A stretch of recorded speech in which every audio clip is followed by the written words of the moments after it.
Water. David, not ready.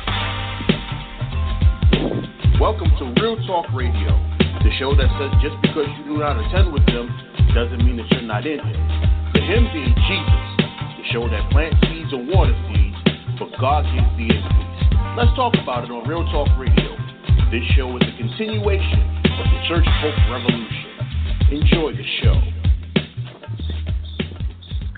Welcome everyone to another exciting episode of Real Talk Radio, the show that says just because you don't attend with them does not mean that you're not in him. The him being who?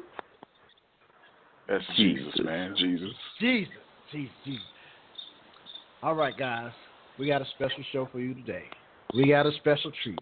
We got two special guests on the line with us today. They both were former elders, ordained elders, at the Potter's House in Dallas. One of them was even an employee there. Y'all like do I sound like a talk show host? No. No, okay. Not really. Well, anyway, we have David Lee. He is the author of the book Sunday Morning Stick Up. And we also have Miss Rhonda Phillips. She is the author of You Don't Know My Real Testimony. And today they will be talking about their experiences while working at the Potter's House Ministry. Welcome.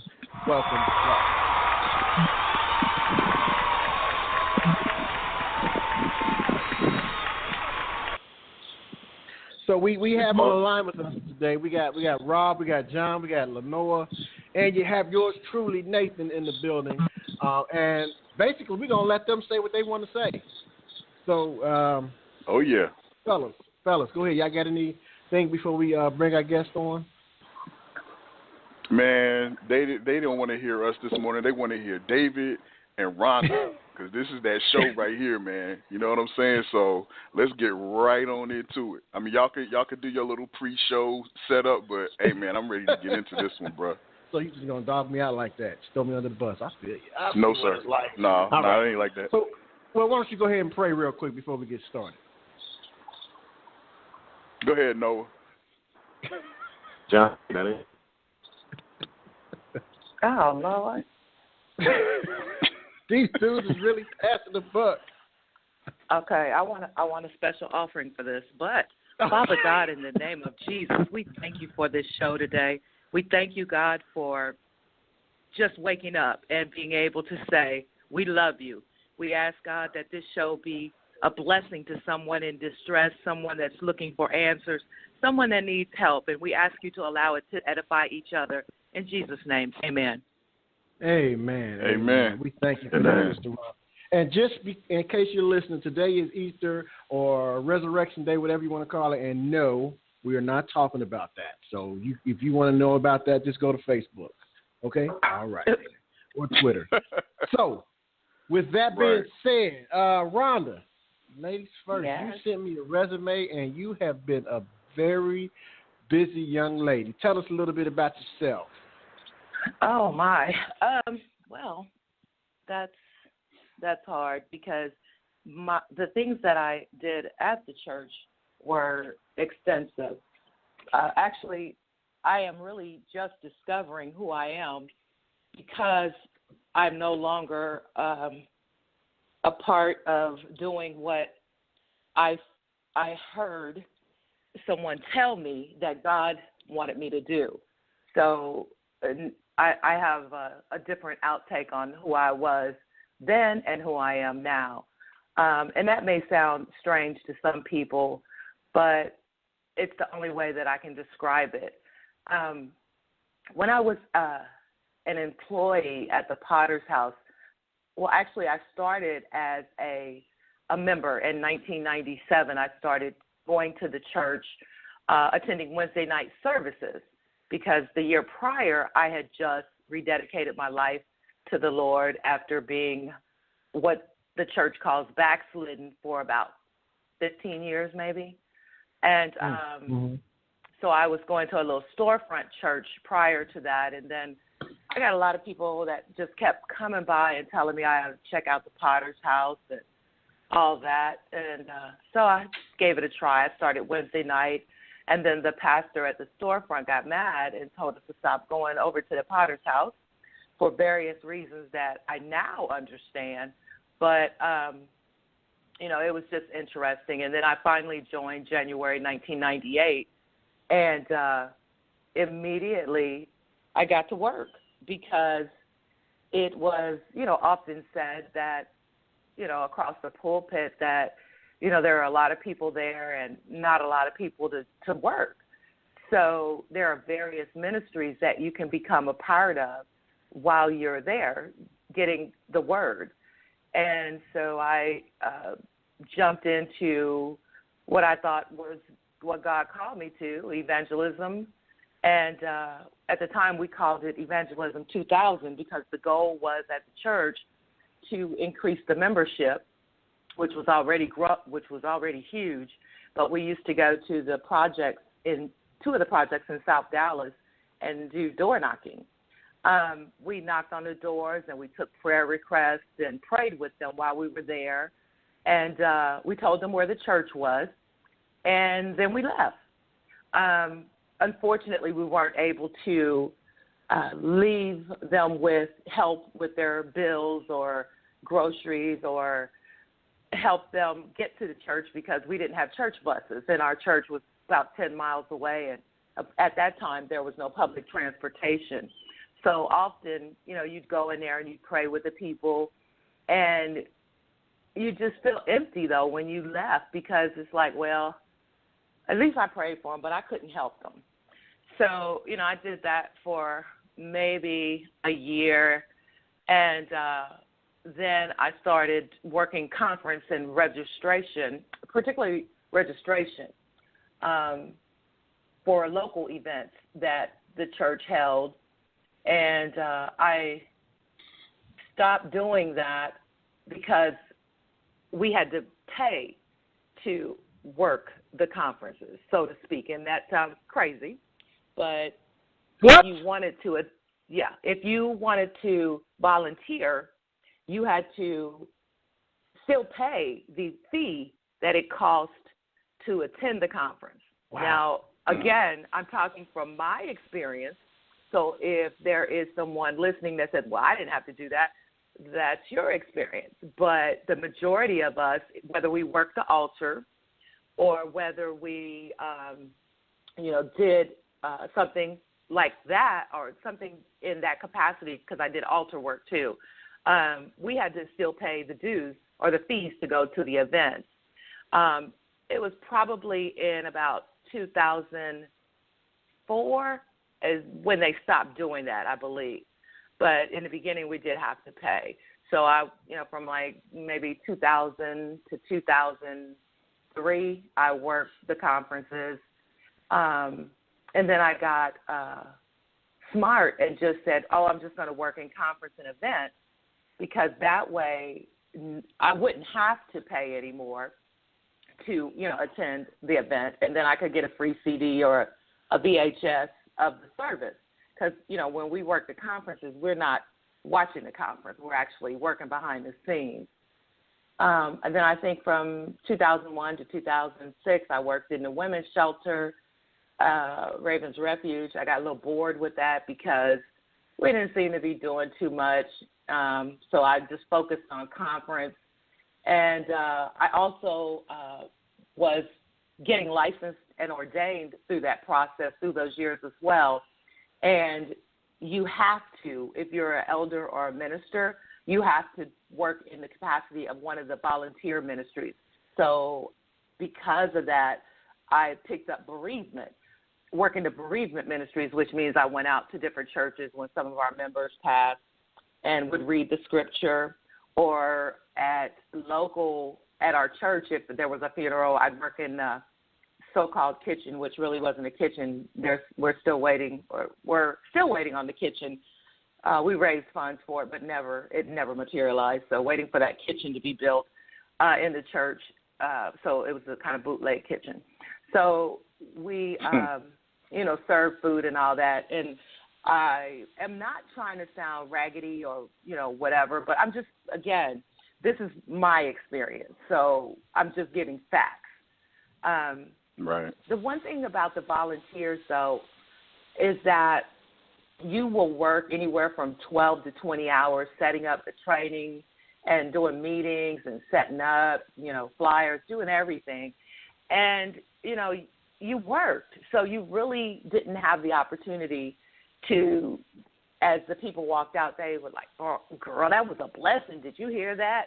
And, most of the times we were like, no, because we were sleepy. But you did, a perk, like if you worked out of town, you got to stay like in a very nice hotel room, and you got like between $24 to $50 a day to eat on, and get a conference CD or cassette if you beg. Now let me ask you, hey Rhonda, Mm-hmm. now was that 24 to 50? Was that based on your seniority, how long you've been working there, or what was that based on? Like who got 24? Who Oh, got that's 50? a good question. No, it was based on where we were, the city that we were in. Because like if we were in Atlanta, it might be 50. If we were in Virginia, it might have been 25. So it just kind of depends on where we were. And that was a day or a meal? A day. So we were a lot of money. Okay. Stop laughing. Okay. So we So realized. Rhonda. Mm-hmm. Rhonda. Before you continue, can I go back on something you said earlier? This is John. Mm-hmm. Okay. Earlier you talked about when you first started going out, and the goal that they had was to increase membership, right? And you said that the church was already huge, so the goal was not about saving souls. It was about increasing membership, and ironically, where you guys went to was the poor housing projects. Like, to go to the poor to bring more money in, like the suburban neighborhoods. I'm not sure what the suburban neighborhoods up there are. Like, they don't need the gospel. Not that he's preaching the gospel, but I'm just saying they need to be saved too. But why go to the poor if they can't even get to the church?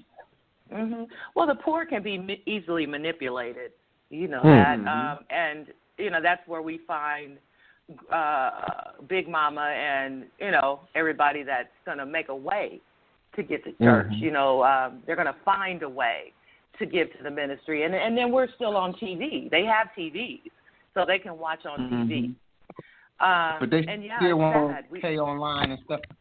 Pay their tithes. Exactly. Wow. Yeah, you can at that time. Yeah, you could still call the 1-800 Bishop Jakes or Bishop 2 or whatever the number was at the time. You could still call and make a donation.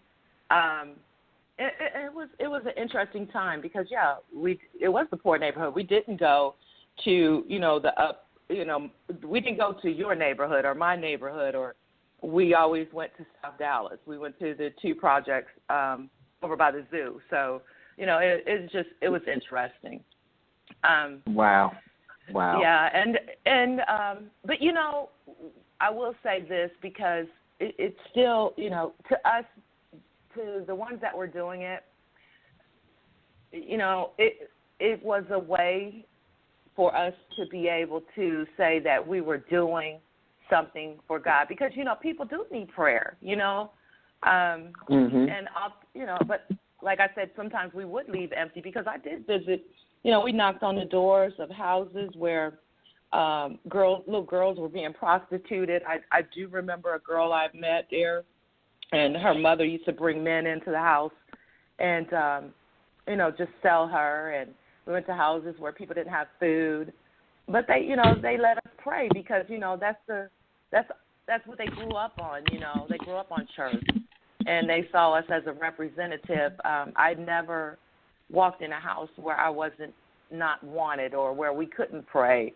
And I never had the experience of somebody saying, well, you guys are here, why don't you help me pay a bill or whatever, because I think sometimes people are embarrassed, or they're just, they are thinking that the miracle is going to come from the sky, just like I did it, at some point. So it's when I look back on it, sometimes I feel ashamed and sometimes I feel sad. But then, sometimes I have to say, well, I didn't know, because I was ignorant at the time. But anyway, so that was all volunteering. All that was volunteering, just different ministries. I also was the president of the school, Clay Academy, for a couple of years. My son attended there. And so I helped raise funds for just different things for the classroom and, for the kids to go on trips. So I did that as well. And then in October 2006, I got hired as a supervisor for conference and events. So I was at that point said I had to still volunteer because I was still a minister and I was still an elder and I was an employee. Mm-hmm. But they still said, you still have to volunteer.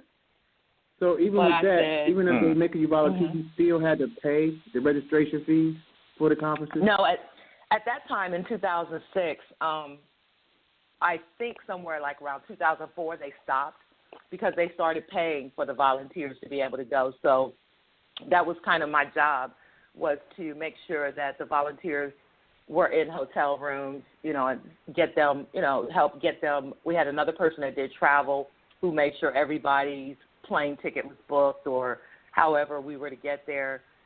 That was taken care of because that came out of the ministry expenses. So we all had separate budgets for each department to do what we needed to do.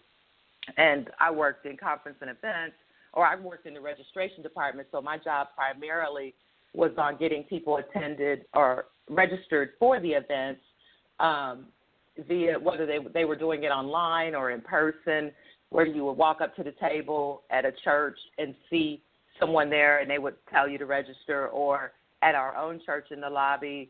That was my what I did, the things that I did, as well as making sure that the people were in the rooms. Like if we held a conference out of state and it involved hotels, then I was responsible for making sure that this registration with these two people on it got put in a room, and as well as the volunteers, getting them put into the rooms, whatever hotels we were using.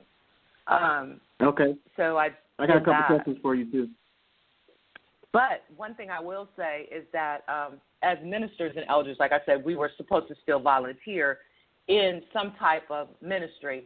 But that's when I kind of woke up and said, you know what, I'm not doing that. And so I didn't volunteer for anything else after that. I just worked and worked and worked, and that was pretty much it. So, Rhonda, how many conferences would the Potter's House Incorporated put on a year? Normally, maybe. So let's see. Oh yeah, I forgot. I also created the. Back in the day, it was 9 conferences. It could be. Let's see, pastors and leaders. It would be. Sometimes we did the singles. That was back in the day. Woman Thou Art Loose. We would do the. Mega Mess. Well, that came afterwards. That's when we started combining Woman Thou Art Loose and all that stuff together. But it could be Back to the Bible, which was a, what is that thing where you call the fall revival.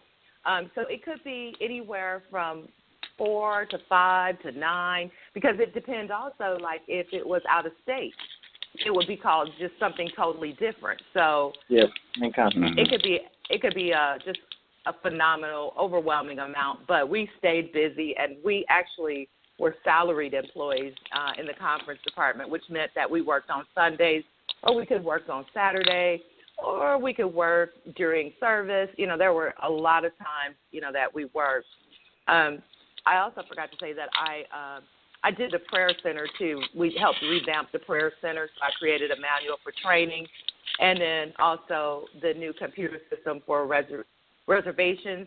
I worked with the IT team to help build a better software system that's still being used today.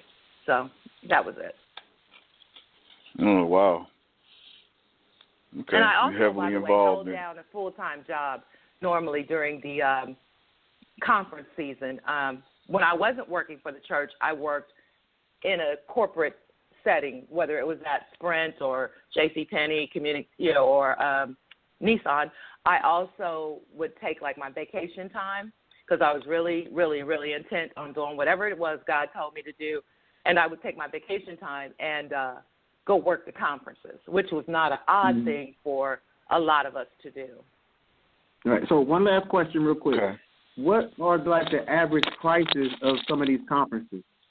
Like, were there different tiers in pricing?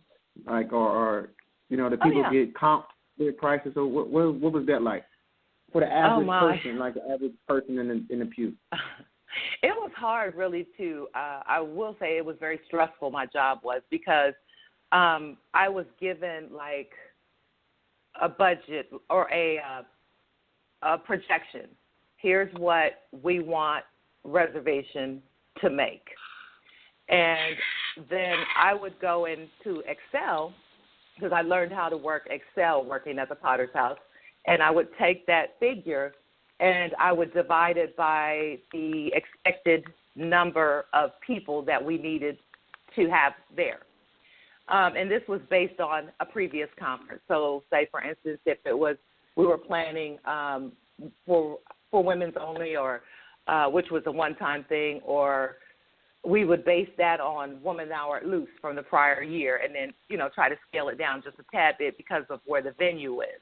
So we would take whatever amount the venue would hold and divide that by the amount of the expected income, and that's how I would set the price for the tickets.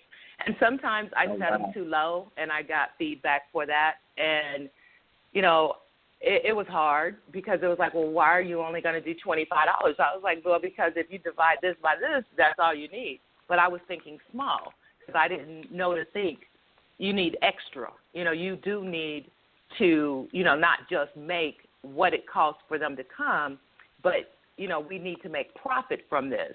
So, say, for instance, if they had to come to, like, Atlanta to Woman Thou Art Loose, and they took a package with a hotel, the room rate and, just the conference fees and all that, it might be anywhere from $199 to $350 based upon, which hotel they were staying at.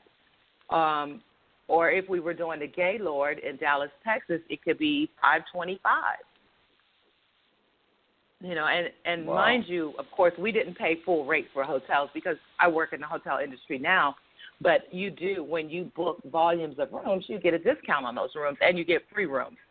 So, we weren't really paying, the cost, but, that's the cost of business, which is why it helped me to understand later that I kept hearing that word, is this a church or a business? Because I added it all up and saw that this was really a business. It was a business. Right.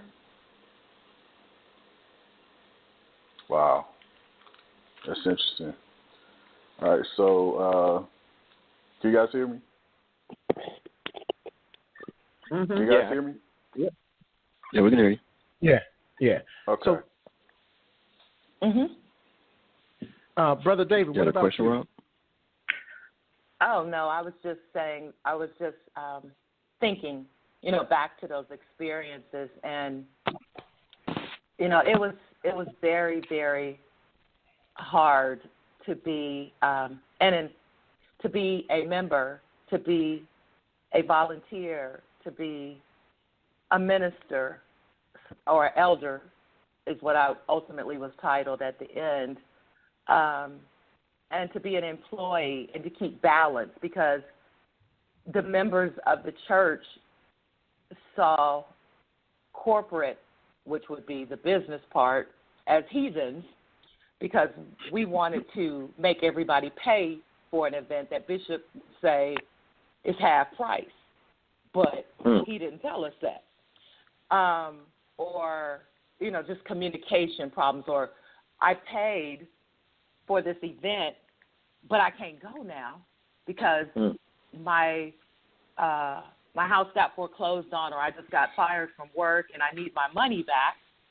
And on the registration form, it says non-refundable. So I did have a lot of times where I had to be faced with members, or just even not our members, but other people who would say, Rhonda, I need my money back. I paid for this trip, and I need it back, because I can't afford this, and I'm not going. And I would have to say to them, I'm sorry, I can't refund it. It's non-refundable. And one of the biggest trips that really was hurtful to me was when we worked Africa. We had to do a conference called MegaFest Africa. Well, MegaFest Africa, or whatever it was called, in 2008. That trip started at maybe $2,500, and then it included air and housing.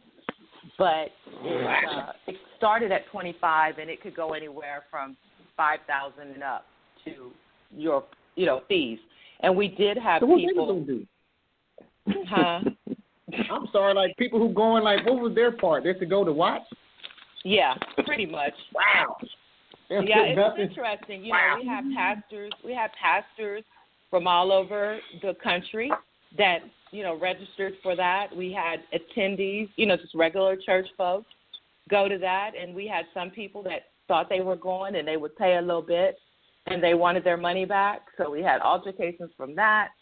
So, it was really, really hard, to be in the church and work for the church because, it just was that thing. Those people over there at Dan Morton, because that's where we were at the time, they're not saved. They're, they're heathens. They're in the back. They're back there cussing and, just doing all kind of things. And we had just crazy stuff going on in the, in the warehouse or just in the offices, and just church mess. It happened at the business because the business was a church. So we had stuff just bleeding over, and it was just an interesting time. But I will say from this, I am not bitter. I'm not mad. I took everything that I learned from that experience and grew from it, as well as took some skills. I did get skills from there on how to handle budgets for $1 million organizations after that career was over. So it was, it was helpful. And also it helped me see different people. And that's why I started doing coaching, and just to help people that, are hurt, from these type of things. So, yeah. Hey, that's my story. Let's get David in here. Brother David, you still with us, brother? Yes, sir. Can you hear me? Okay. Yes, sir. We can hear you loud and clear. All right. What's your story, real quick? Your story. Well, let me just add some validity to a lot of what Rhonda has been saying. And it's interesting. You talked about the gospel, and every writer writes from a different perspective. It's just based on how the information or the experience landed on them. But Rhonda and I pretty much did similar functions, probably in different areas. So I wasn't employed by the ministry, by the Potter's House. I was an ordained elder at the Potter's House as well. So I was on ministerial staff at the Potter's House, but I was employed in full-time 9 to 5 for T.D. Jakes Ministries. Okay. So a lot of what Rhonda did really different. Yeah. So so hopefully you can see the little symbiotic relationship between the two. You got the church and you got the business, and then the intermingling of the two, and how business is carried out, regardless of what function or what area you're serving in, quote unquote serving in. Mm-hmm. So I was a national sales manager for T.D. Jakes Ministry, but I was a licensed ordained, what they call a ruling elder. It's just some fancy title they give you if you do enough stuff over there for a long enough period of time, Rhonda really brought back some real memories here when she talked about working the conferences. So I think it's important to understand the context because, we have a lot of people who are actually currently working these conferences who are listening to this show.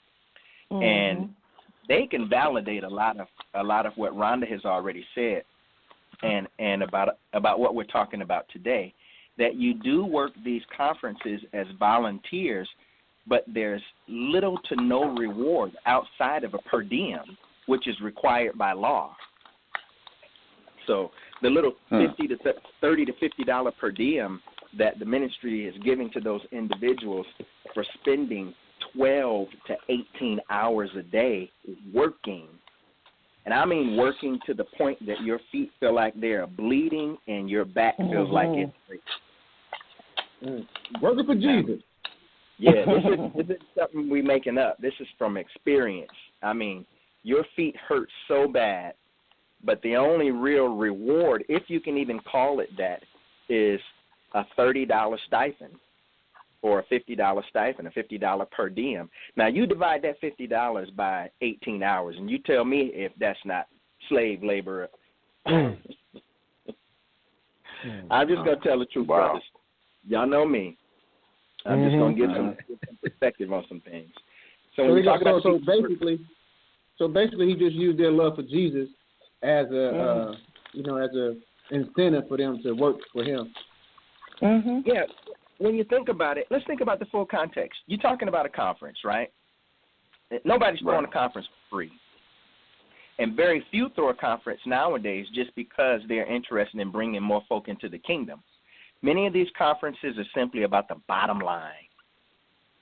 It's about impacting that bottom line. Because without the conferences, a lot of these churches, particularly the Potter's House, which at one point was doing 9 major conferences a year, and you all know several of them. 9 major conferences a year. So at one point was doing 9 major conferences. Mute their radio. Go ahead, David. Whoever's background it was. All right. Go ahead. So you add into that just some context. Let's just take, for instance, the current upcoming most imminent conference that the Potter's House has coming up right now. And we're going to talk facts. The registration fee for an individual for that conference is $400 for this pastors and leaders. Wow. If you're a couple, husband and wife, the registration fee for that conference is $600. Good Lord. Right? Now, we're talking about individual family households, and people pony up and pay that money all day, every day. They coming from Texas, they coming from New York, they coming from Zimbabwe, they coming from all over the world. They boast that there are some 8,000 people from all over the world who attend this conference. Now, you multiply that 400 times 8,000. And you come up with this number. I don't know what the number is. Somebody could do the math real quick, and that way we can work with some real numbers. Let's add texture to that. You got an army of volunteers that you do not have to pay to work the conference.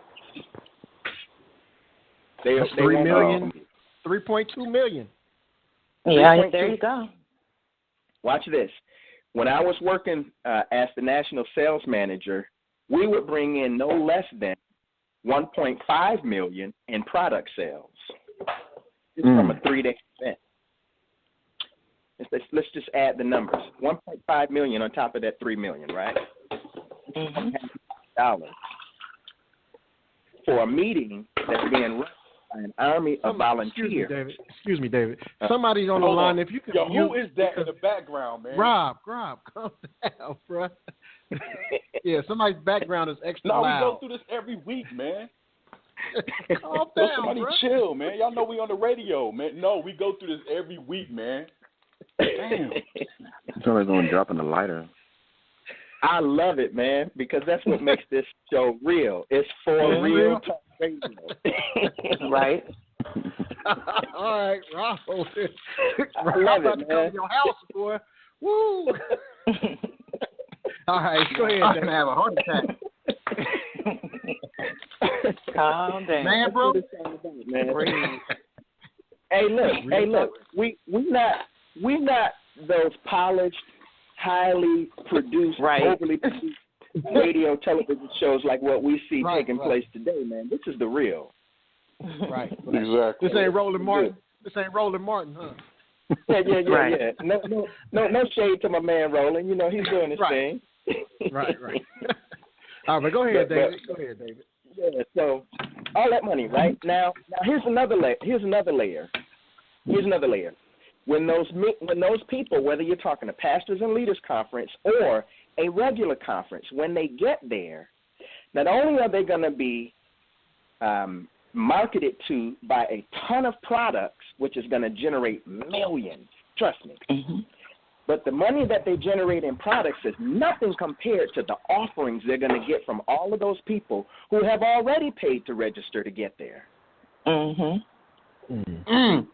So we got money at the beginning, the middle, and the end.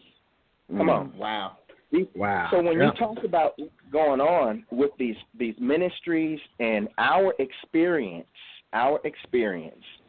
you know, a lot of what we did really was done in order to drive that bottom line. It wasn't done to bring in souls to the kingdom. Rhonda talked about the Acts 4 group that used to go out and minister in the community and talk to folks. Do you all know that I think it was 2013, the Potter's House launched the Potter's House of Fort Worth. We talk some factual stuff. Launched the Potter's House of Fort Worth. We're talking about experiences, right? 2014, we partnered up with Acts 4 so that we could go out and knock on doors there in Fort Worth. Bishop Jakes was out there.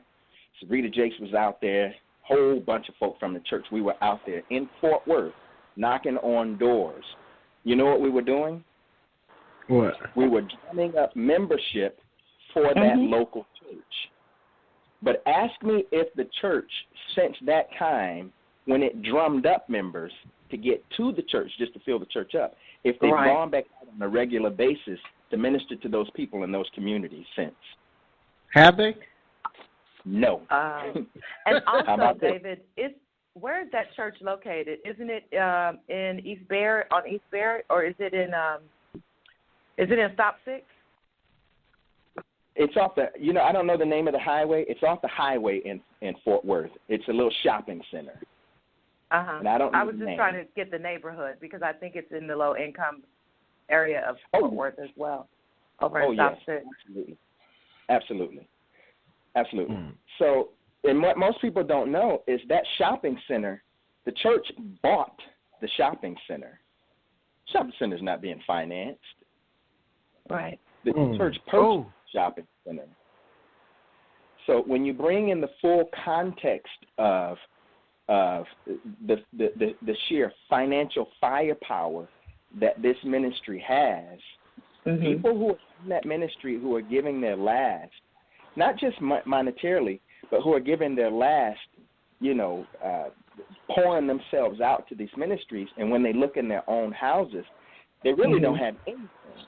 They're not really looking at this in its proper context. The church launched another location. Yeah. I'm sorry. Go ahead, Rhonda. Let's Well, no, I man. was just gonna touch on the fact of all the people that we lost. There were several employees that passed, and just even while we were in transition, while we were doing all this work in the conference, we had people that died. It was a sad time, but we still had to work. And, these were faithful employees and faithful volunteers. And one of the things that really bothered me, which is why it kind of drove me from the church, was the money that we got from the conferences was phenomenal. Often I was able to count money, too, because, during the conference, you don't just go sit out in the audience and watch the service. You do something. And so one of the things I did was, count money. So I got to, when the offering came in, you get to count the money. And this was, prior to me being in the registration department, or sometimes when registration was dull and I got bored, I'd walk around and find something to do, and just the money that went through your hands, like thousands and thousands and thousands of dollars, not just at my table, at the registration table, because we had to have security come pick it up from, make these drops, of the money that we got, as well as, sometimes the security wouldn't come and we'd have to hold on to that money. you know, and turn it in the next day. And that was kind of shaky too. And I think that led to a couple turnovers as well. But it was just incredible to know, like, the millions of dollars that from the reservation that came up front, and then on site, and then the offerings, and then the product sales, and then in 2008 to have a mass layoff of employees, just bye-bye, no notice. And the claim was the reason why we have to lay you guys off is because the ministry is going through lean times. Well, how are we going through lean times when we just had all of these events that happened, all these conferences that we had, and we personally know we counted the money. We took the money from across the table. Mm-hmm. How are Nothing we you going can through do, lean is it? times? Too bad, so sad, huh? Right. So let me and ask you guys something. Your opinions. This is your opinions, because I know you can't say it for a fact. In your guys' opinions, do you believe that at least half of the people that were working or, you know, volunteering doing what they were doing really understood the depth of what they were doing? Or do you think that some people were fooled and actually thinking that they were working for God? In your opinions, what do you guys think about that? Some of the workers, you know, were they honestly working for God, or did they really know what was going on and just, you know, so they didn't care? Are you talking about staff or volunteers? Yes, the staff. There's a Both. difference. Both. There's a difference now, because staff often there were some staff that didn't attend the church. All staff, like I said, I worked for T.D. Jakes Ministries as well. I worked for the Potter's House Incorporated. So the church, I didn't work for the church. I worked for the business. So some of the staff didn't attend the church, and they saw it as a business because they came to work and clocked in, clocked out. It was a business, and they just did what they were supposed to do. The church members, and I just speak from my experience and the others that I was in relationships with, they saw it as service to God. You know, God called me to work here. So we saw it as working to help spread the ministry. Because before I will be honest and transparent with you, I was ignorant to the fact, before I started working in conference and events, how much money came through the ministry.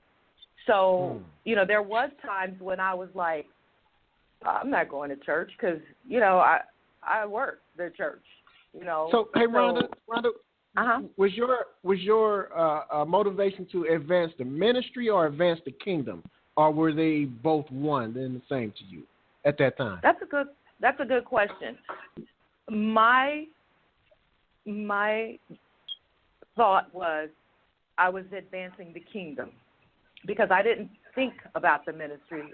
It was just like you going to your job every day, just doing a job. In the back of my mind, though, I knew I was helping the ministry grow, but I just didn't really put it all together. How much growth do we need? You know, because you get compartmentalized and told that the church is over there, so don't be worrying about what's going on over there because you work over here. But the problem was I was a part of the church, too, because I was an ordained elder. So I would be in the ministers' meeting listening to the problems, which sometimes resulted because of the business. And it was I couldn't do anything about it. I wasn't empowered. Or if I did bring an opinion, then it was dismissed, as that's just the church. Go ahead, David. So, David, I had a question for David real quick. Since, you know, you wrote the book, Sunday Morning Stick Up, and you were paid, right? You were paid on staff. Did they take 10% of your income out of your paycheck? No. See, I wasn't paid. Well, yeah, when I was working for T.D. Jakes Ministries, no, they didn't take any of my income. They didn't take any of my income. So people work No, at they the church didn't take got our their income. income taken. Yeah, and Oh, to my knowledge, unless it's something new they're doing, but to my knowledge, they didn't do that for anyone. You know, either you gave They would your just tithe, tell you to or you tithe, didn't. yeah. Yeah. But Rhonda's talking about some dynamics here, which are really it's the ministry's way of exploiting loopholes.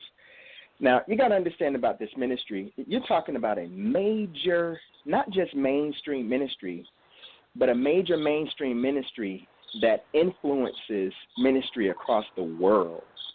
Right. You have judges, lawyers, high-profile individuals, not just the football players that everybody knows on a national basis, probably even on a global basis like Deion and artists like Fred Hammond. You're talking about the DA of the city of Dallas, the district attorney, is on the ministerial staff at the Potter's House. Faith Evans Johnson, that's her name. You got to look her up online and see her. She's doing some things here in the city of Dallas. So when you talk about a ministry and how this ministry is structured and the experience that we had there is an intermingling of the world's practices that are married to the church's practices that take place and have been taking place down through the years there at the Potter's House. And it really started once we got here to Dallas. So basically, it's an intermingling of faith, like not just faith, but religion, politics, and business. Absolutely. All rolled up in one? Absolutely. They are intermingled. These are codependent relationships. These are codependent relationships, which is why it is nearly impossible to pierce that corporate veil at the Potter's House in terms of lawsuits or in terms of grievances. And they happen all the time, but if anything breaks out on social media, it's not long before their corporate team who manages the ministry's, what do you call that? Their social, how people view them socially. It's not long before that corporate team goes to work, squashes any and all of that stuff that's prevalent out there on Facebook, on Google, through web searches. I mean, it's an engine, it's a machine. But here's the difference. You have the Potter's House, which is a legitimate incorporated business of which Bishop Jakes is the CEO. You also have T.D. Jakes Ministries, which is a legitimate corporate business of which Bishop Jakes is the CEO. You got Dexterity Music, CEO, Bishop Jakes. You got Touchdown Concepts, Bishop Jakes, CEO. I mean, you got all these different entities.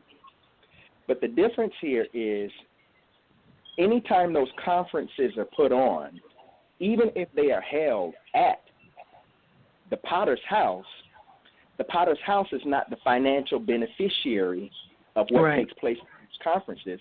T.D. Jakes Ministries is. It's a huge conflict of interest, especially when you consider that it is the Potter's House who employs the volunteers, and I use that word employ loosely, who employs the volunteers and give them $30, excuse me, y'all, give them $30 to work this conference, only for T.D. Jakes Ministries to take the lion's share, I dare say all of the proceeds from the conference, only to lay members from the Potter's House off. Right. Wow.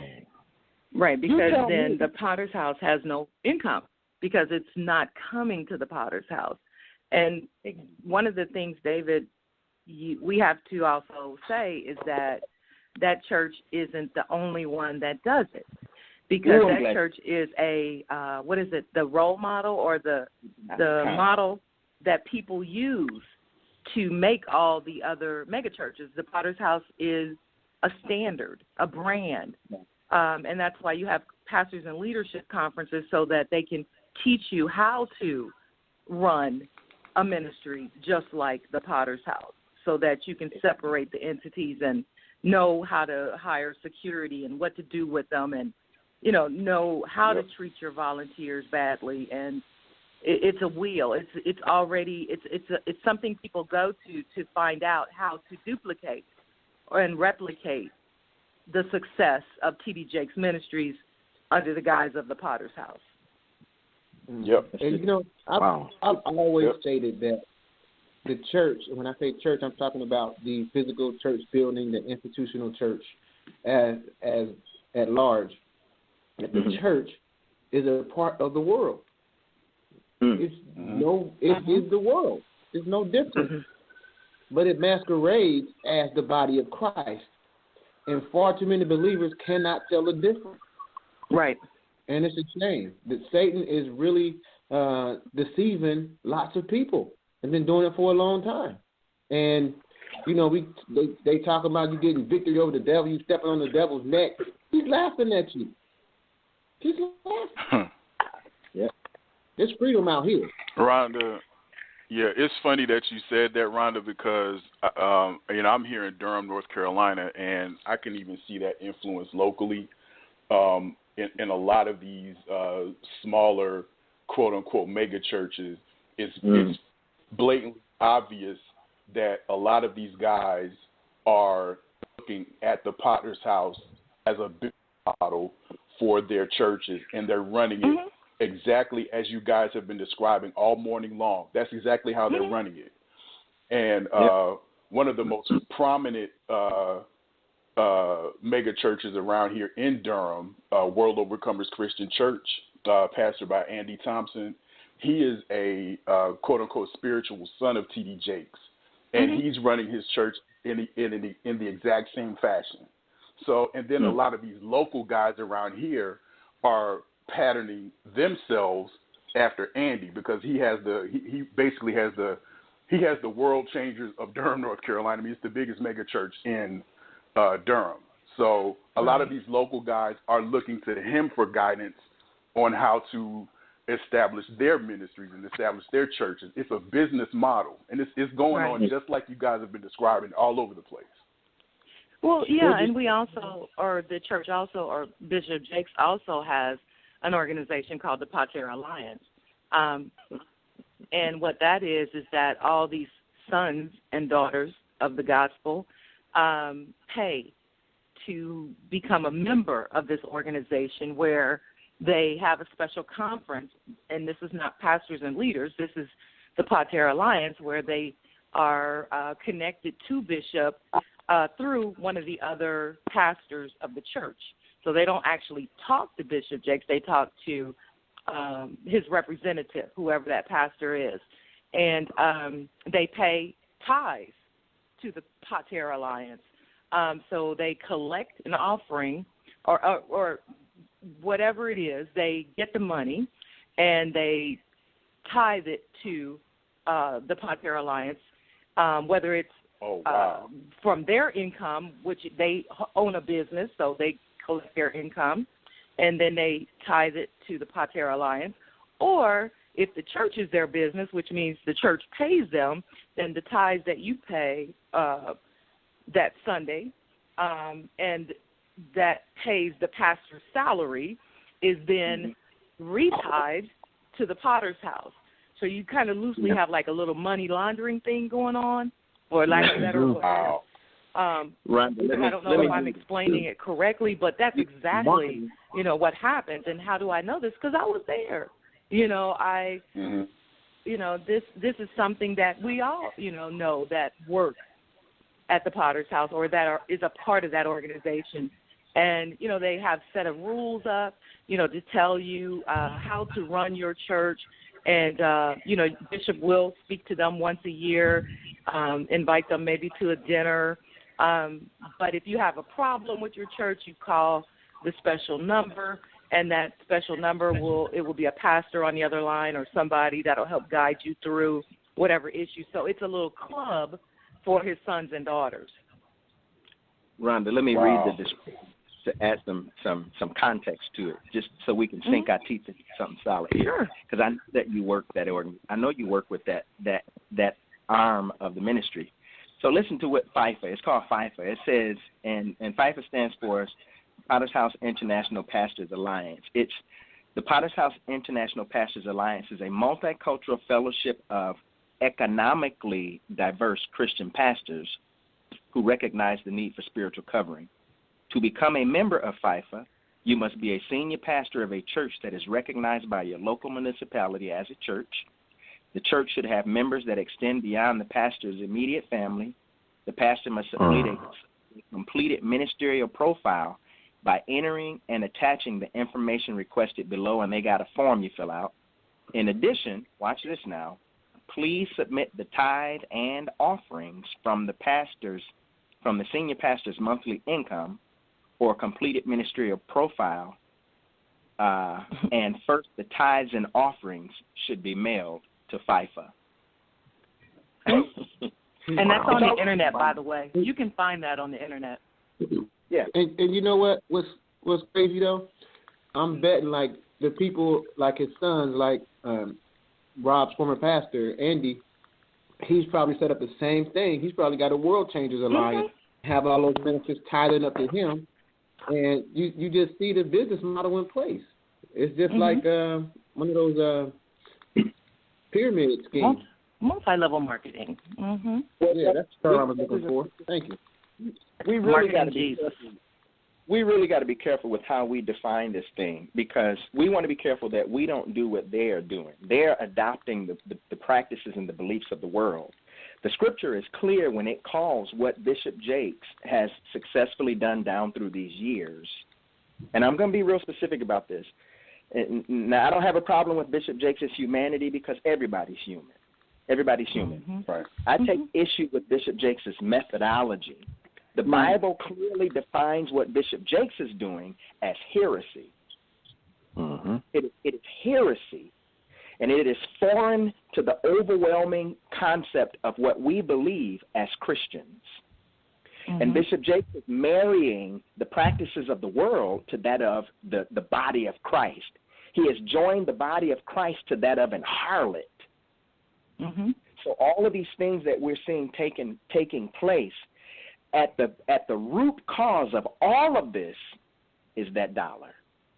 Right. It's the dollar. Because the Potter's House boasts that it has a membership of 30,000, but it doesn't. Potter's House doesn't have a membership of 30,000. It did at one time. But I know personally of dozens of those individuals who have left, have dropped off for many reasons, because they were dissatisfied with the ministerial practices there. Mm-hmm. The Potter's House boasts of being in alliance with all of these pastors who got 8,000 who are coming from across the world. Then if the ministry is effective at what it's doing, has any effect other than bringing in money to that local house, why is it then that Christianity as an organization, why is it that our numbers are plummeting if we're empowering all of these pastors? What's happening is these pastors are coming from across the world to learn how to get rich, not to learn how to advance the kingdom, because the kingdom is shrinking, but these pastors are getting richer. And that's what the Potter's House, that's what Bishop Jakes has been championing all these years. Look at follow the money. The churches aren't big, the bank accounts are. Wow. And then on top of that, the doctrine that is dangerous. The what? Is that Nate breaking up? Huh? The what is dangerous? Breaking up. The doctrine. The doctrine. Yes. That's the bottom line. It's heresy. Listen to we're talking practical stuff. We got to talk tangible.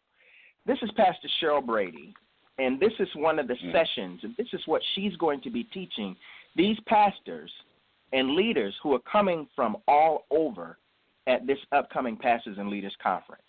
Her title for her session is Passion Killers, Protecting the Creative Force Behind All You Do. Now, I want you to pay special attention to that, because it's the creative force. So here's the description of her session. One of the most powerful things you can have in life is passion.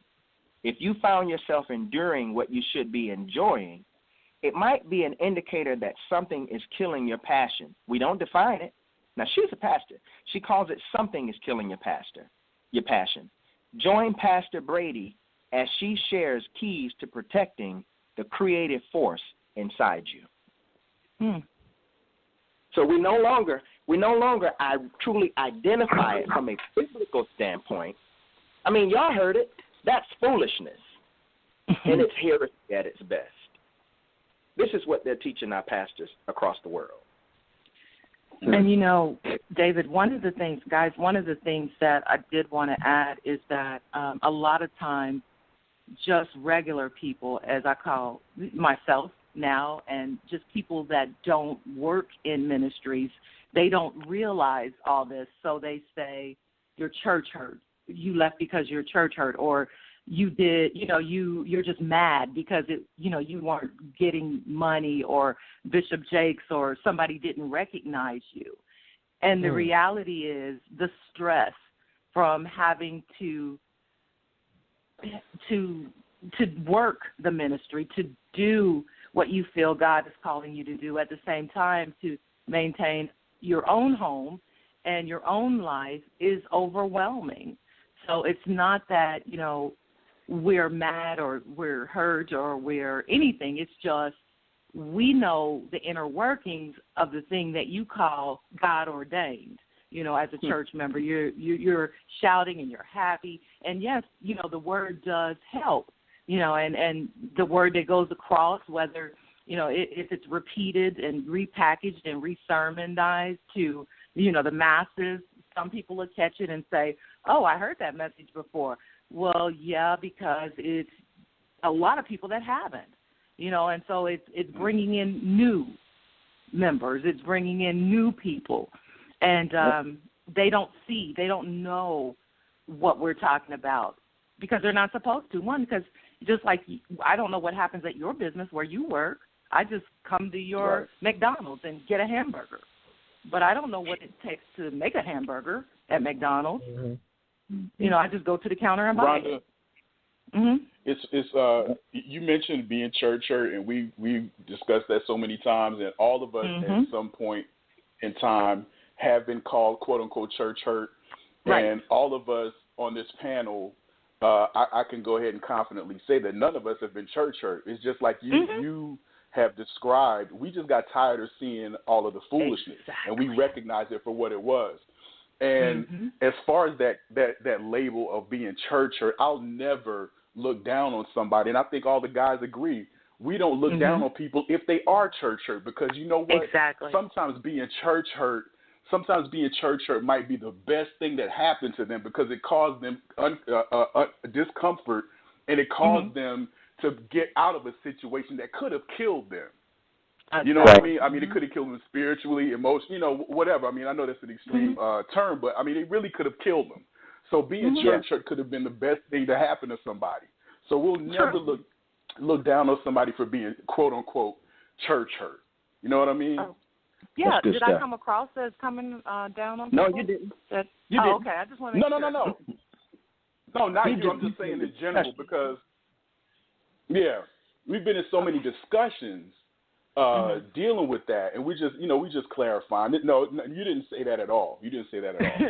Or nor did you prior. Let me flip the script a little bit real quick. So, with all this, and you guys started, seeing the stuff that was going on, and David, yours is pretty famous for what happened to you. What did you guys confront anybody on what you were seeing? What happened? Was there any confrontation? Was there anybody ever get sat down for talking about things or questioning things or calling things out? What happened? Go ahead, David. What happened with you? Before you, that thing happened with you? Did anything happen before that? Well, that's a very good question, because I mean, there are multiple people. Like I say, this stuff isn't just exclusive to us. You're talking about a ministry that moved in from a little town in West Virginia into this metropolis. Dallas is a metropolis, man. I mean, you got more millionaires probably in the city of Dallas than you probably do in any other city in the nation. Dallas, Texas is a metropolis. You got the DFW, Dallas-Fort Worth area.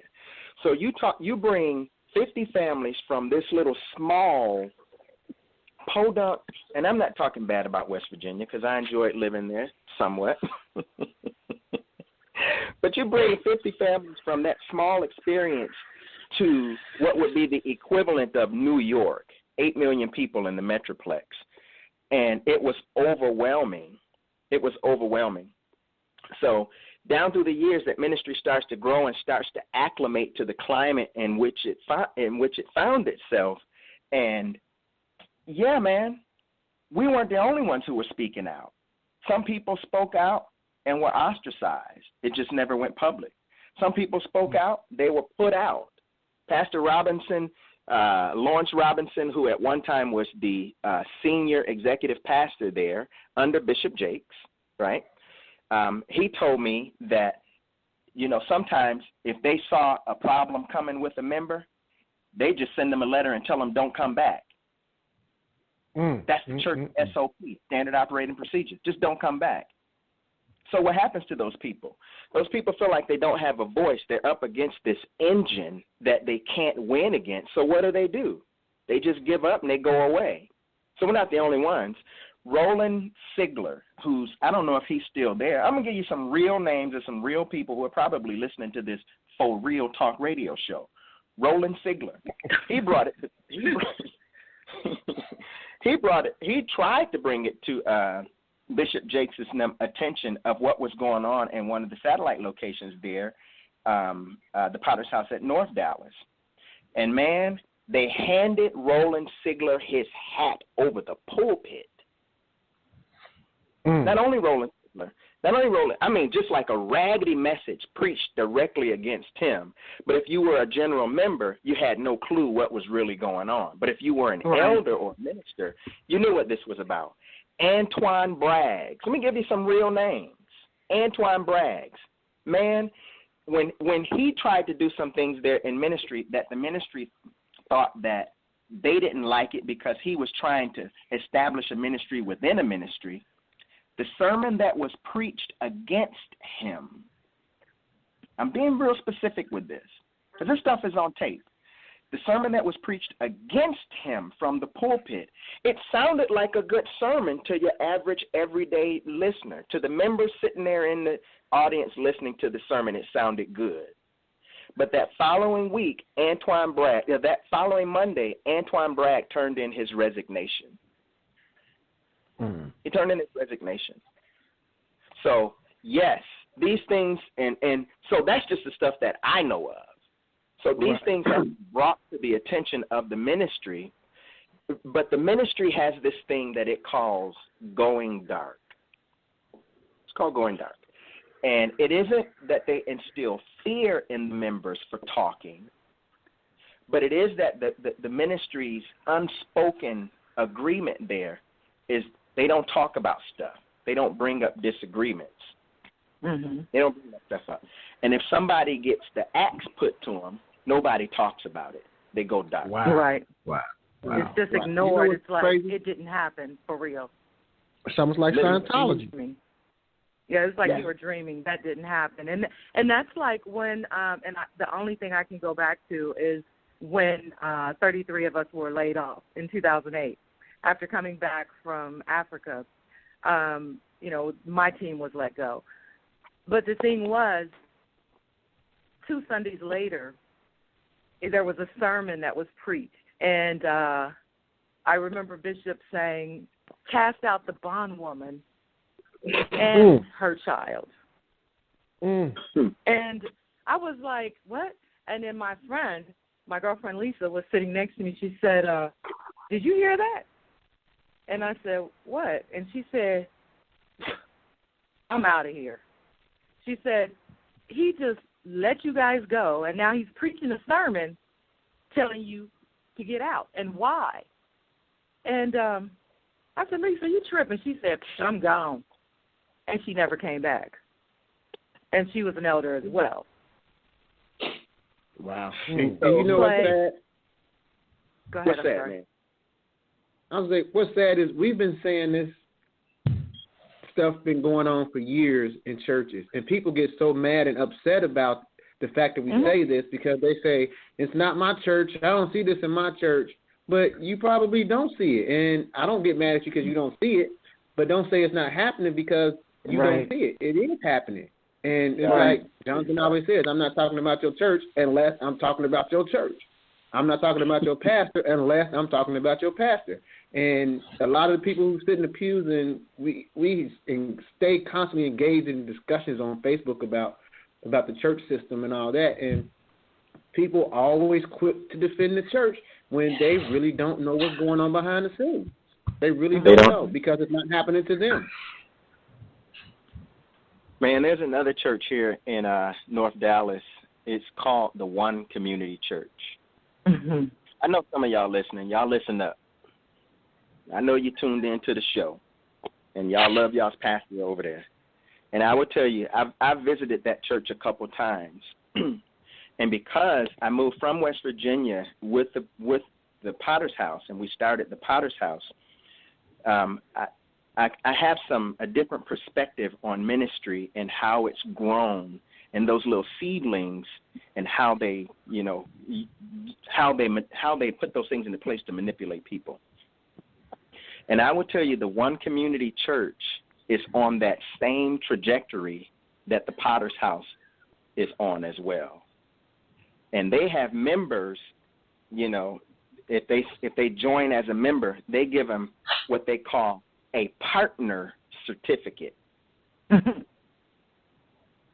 is just one of many things. I'm not even talking about the I don't even know how much the parking lot cost that they had to build, several $1 million for that, and then they expanded that and built another bigger church on top of the one that they had, a couple more million, 12, 15 million, something like that. I don't even know. But I see that church is on the same trajectory as the Potter's House, and they are also in partnership with the Potter's House to some extent.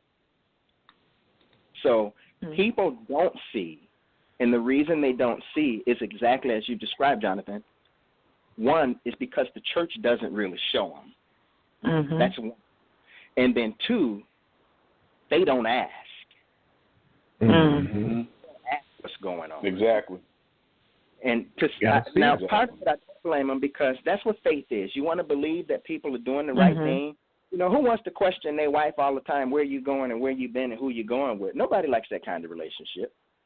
But if your wife is always coming home smelling like cologne, and it's 2:00 in the morning, and she got off at 8, and she's got diamonds that you ain't bought, only a fool would not ask questions. Right. I'm just saying.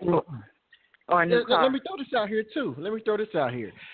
To become employed by either T.D. Jakes Ministries or by the Potter's House Incorporated, what was the application like? Did they do background checks, FBI, fingerprint? What did they do before they allowed you to actually become members or employees of T.D. Jakes Ministry and Potter's House Incorporated?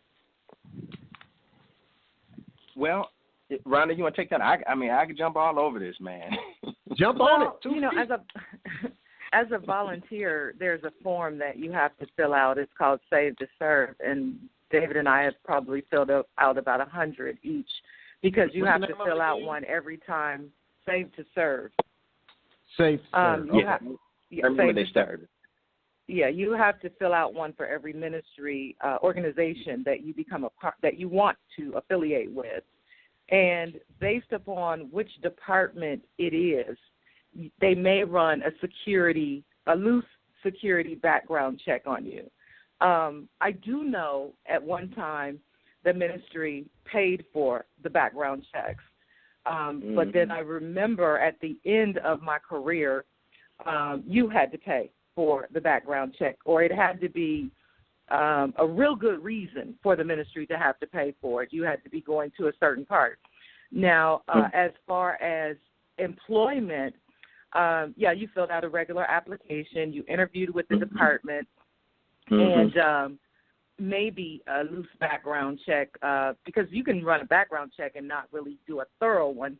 I don't know the logistics of it, but I know it doesn't go like statewide. It's just inside of Texas, or based upon your resume, your driver's license, et cetera. But it's not a real extensive background check, because otherwise they would pick up the pedophiles. They would pick up, just the crimes that are attached to the real background check, the things that law enforcement has.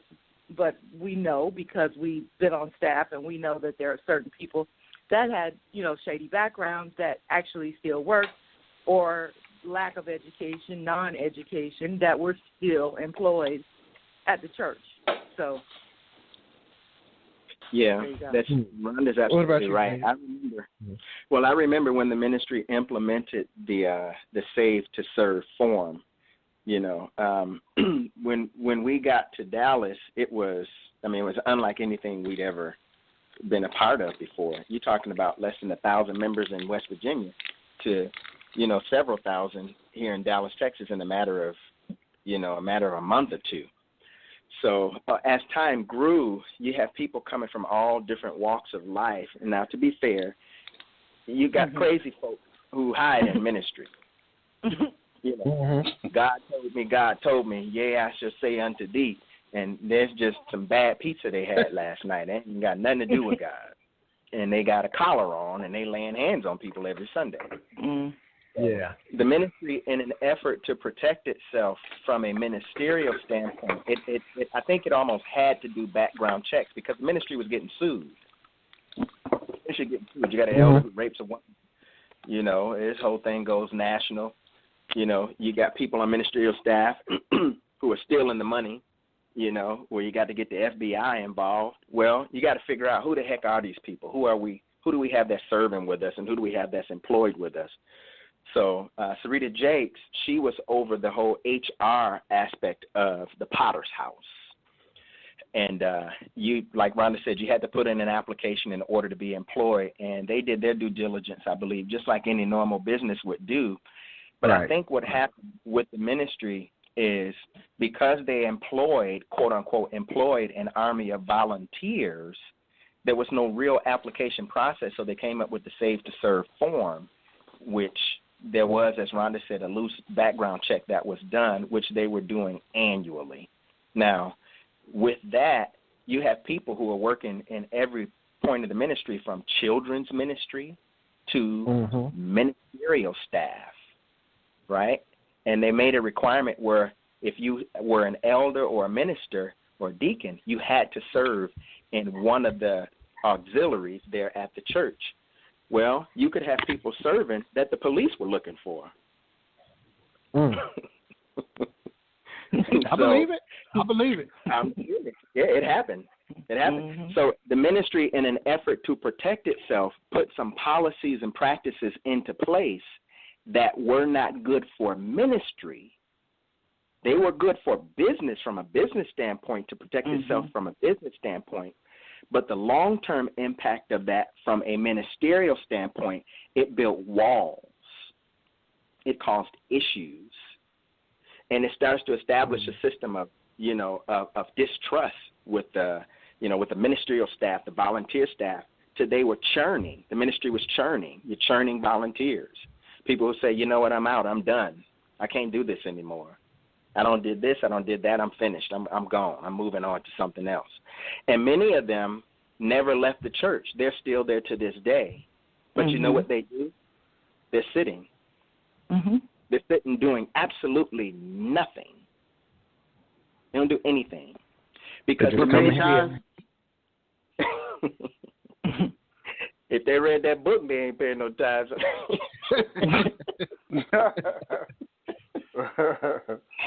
Man. Yeah, but they're there. They're there. So yeah, the application process, it's regular. They try to do their due diligence, and again, you got to consider they have counselors there. They have attorneys there. I mean, Faith Evans was once a judge here in the city of Dallas, and of course now she's the DA. So they don't do those things without counsel. But the problem is, in the book of Psalms, the first division of Psalms, it says, blessed is the man that walketh, standeth, sitteth, right? It's a progression. It says you don't walk in the counsel of the ungodly, stand in the way of sinners, or sit in the seat of the scornful. So when you have the ungodly counseling you, what results do you really expect to receive at the end of the day?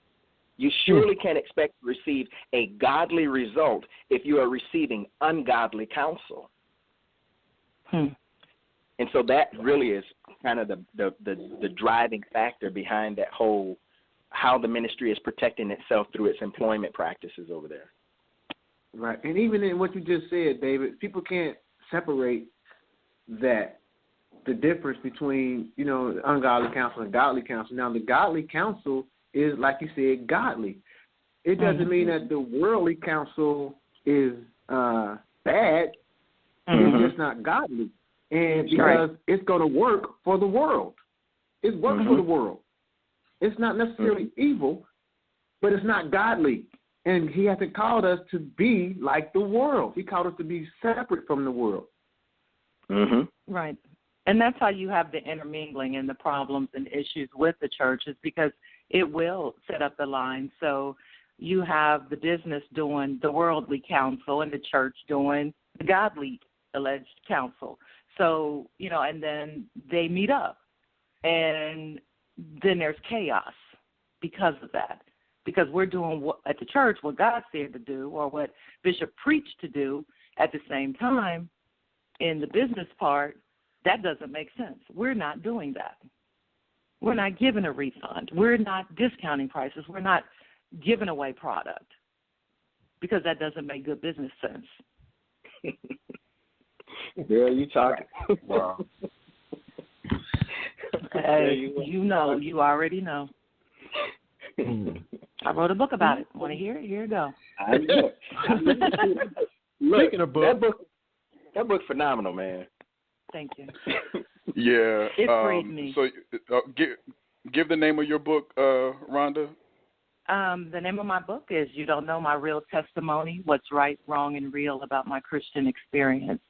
And basically it just talks in depth about my, after the fact, after I was laid off, and the walk backwards that I did to get to a wholeness, to get to where I am today. Right. And it can be found on Amazon.com. Hey, Rob. It's a great book, and I have an autographed copy. Yes. That's what I'm talking about. Look, Rhonda ain't giving you the good stuff, man. In that book, Rhonda, in the book can be found a letter that says, "Dear Bishop Jakes." Come on. Well, because at some point, and I'm gonna let you go with that, David. I'm gonna let you run with that, but that's why I said I took them, the readers through a walk, which is why it's a really good book to buy, because what it did was it set me free.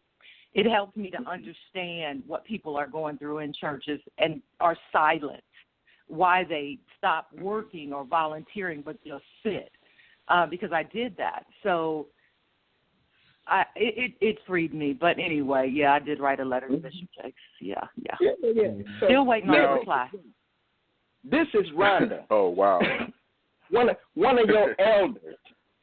I'm going to paraphrase just a little bit, just a tiny bit. I couldn't get to you, but I have something that's vitally important that I really need to talk with you about. As one of your elders, I really would rather not go to one of your associate elders or associate pastors. This is something that I really need to get some direction from my pastor concerning. Is it possible that I could meet with you? Dear Rhonda, this is Beverly. Wow. Wow. Just send the information to me. I'll make sure I get it to Bishop Jakes. He won't have any time on his schedule to meet with you since there's some upcoming conferences, period. Dear Beverly, this is Rhonda. I don't have to meet with him immediately. I'll take any time on his schedule throughout the remainder of this year. Dear Rhonda, Bishop Jakes ain't having no additional things added to his calendar for the foreseeable future, not this year or next year. Just send me the letter. Fascinating. Wow. So listen, y'all. This is you're listening to Real Talk Radio. We're about to we may try to take some callers. We're approaching the last half hour of the show. The number to call is 929-477-1395. Again, that's 929-477-1395 if you want to call and comment. But Brother David, man, you wrote the book Sunday Morning Stick Up, and I want you to tell your story about that book and the impact that it ultimately had on the ministry and what led to you being quite literally bounced out of the ministry, out of the Potter's house. I want you to go into that whole story, man. Then we'll try to take some callers in this last half hour. Go ahead, Brother David. Man, I really appreciate that. You know, people say, why didn't you talk to your pastor and you get your pastor's permission? And honestly, I couldn't get to Bishop Jakes. The ministry had changed just that much. And there are many people, they're listening to me right now, and they know they would love to be able to talk to their pastor, and they're on ministerial staff, and they cannot. They cannot. That's the way the ministry is structured. Because Bishop's belief system, which is what he's passed on to his other pastors, and I know this because I heard it out of the mouth of one of the pastors, that when you do ministry at this level, you can't do ministry like you used to. You can't do it like you used to, which means meeting with all of them folk like you probably once did. So I tried to get to him, man. Bishop Jakes, his schedule just wasn't there. I was in church one Sunday. There's a message that was preached that really set me free to be able to write this book. I went home and wrote the book and finished the book in under 30 days. I put out a cover of the book because the publishing company had done all that they needed to do, creating all of my social media net sites and all of that stuff, because I wasn't on anything other than, I think it was, MySpace at the time, something like that. I got a call from the ministry that said, hey, we need to meet with you. I sat down in the meeting with Cheryl Brady and Pastor Robinson. After they had met with Bishop Jakes, Cheryl Brady lays a copy of the cover of the book on the table and says, we want to know what you're with this book. She printed out a copy of the cover. And the reason she had a copy of the cover is because the book wasn't finished. Still going through underwriting, still going through proofwriting and all of that, proofreading. So I said, well, I'm not at liberty to discuss the contents of it really, but the cover kind of says it all.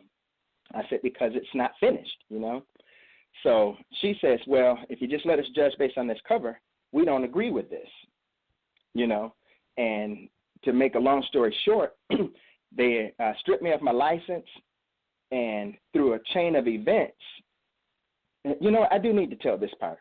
They stripped me of my license. They told me I can continue to attend the church there. There was never, ever any reason why I couldn't. There was no reason why I couldn't. The only thing I'd done concerning the book was put up a picture of the cover on Facebook. So they said, you can continue to attend service here. You just won't be an elder. You won't be a leader. Went to church. They preached a raggedy message about Judas. At the end of that service, they told me if I continued to attend there, that I had to sit in the back of the church. I came back the next Sunday, sat in the back of the church. I came back the following Sunday, I sat in the back of the church. I came back the Sunday after that, a police officer taps me on the shoulder and says, hey, Mark Jeffries, who's going to be speaking at this upcoming Pastors and Leaders Conference, he wants to speak to you. I said, well, service is getting ready to start. I'll talk with Mark after church. Service is done. Service is getting ready to start. I'm not an elder. I'm just a member. I'm not on staff. I'm not being paid. I'm like everybody else. I'm sitting in the back of the church waiting on service with my 2 kids. And the police officer says, well, you're going to have to get up and come with me now. If you don't get up, and I'm going to put my hands on you. And if I put my hands on you, you're going to jail. Now, mind you, I wasn't advertising the book. I wasn't talking about the book. I wasn't promoting it. I wasn't standing in the back of the church catcalling while Pastor Brady was preaching. I wasn't doing any of that. I was doing what they told me to do, sit in the back. And the reason I sat in the back is because I knew that I hadn't done anything wrong. All I knew that I did was obey God in writing this book that I did not even believe would be received, which is why it took me 14 years to write it. Right. I didn't believe it would be received. So when I wrote it, they created this hostile environment. Next thing I know, the 4 police officers were picking me up, dragging me out of the church against my will, and I hadn't done anything. I found out from the officer, his name is Officer Paul, from the Parker Police Department. I found out from him that the reason they drugged me out of there is because the church had called them that week prior and filed a report, a false police report, mind you, filed a false police report against me saying that they had a member there they were having problems with, that they wanted them to come to enforce this, not a restraining order. What's that thing called when they tell you don't come back? Restraining order. It's a trespassing order, right? Right. They wanted them to enforce this no trespassing order. So the police officer explained to me when I went back to the station after they threw me out. He says, I understand why Mark couldn't produce this order. It's because no order ever existed. They lied. Wow. They never told me don't come back. They never told me don't come back. They never told me that, if I return, I'll be trespassing. They never gave me any indication, never ever said that. So the police officer, Officer Paul, he felt real bad, and then it became real clear to me what was going on. 2 days later, I got a letter in the mail from the church's attorney that says, don't come back. That was typed up after the fact, and it was typed up that Sunday. No, it was typed up that following Monday.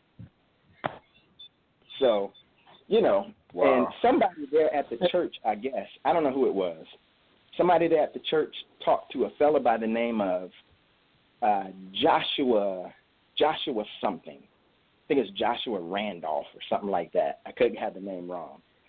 And from there, next thing I knew, everybody was talking about it. When I found out about it, my wife and I were on a fast because right after the incident, we went into fasting and said, Lord, I don't know what's going on. I don't know what to do. I just got kicked out of my church, and I hadn't done anything other than announce that I'm writing a book concerning tithes. That's the short end of the long story. So your book is called Sunday Morning Stick Up, and what is the subtitle to the book? This is very important. What's the subtitle? What your pastor doesn't want you to know about tithes. Wow. Yeah. And that caused all that controversy. It caused all the controversy. But here's the truth. Big Rob. I know that. So I've been at that ministry a long time. So when you talk about the experience, I mean, I went on vacation with the family to the Bahamas with Jermaine and Sarah and Cora and Mari. We call him Mari, but his name is Jamar. This is before Dexter was born, TD Jr., Dexter Jr. I used to shine Bishop Jakes' shoes, pick up his car, wash his car. I mean, we used to do all this stuff, pick up his dry cleaning. We would go out to the gym and work out together. Then traveled and drove him out of town up to Ohio to visit. We call him Paw. Columbus. I'm not. Huh? Was it in Columbus? In Columbus, you got it. Yep. Yeah.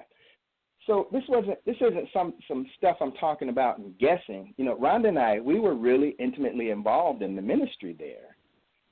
Only to be booted out when you start to give voice to some things that aren't right, and then not to be given audience to be able to express those things.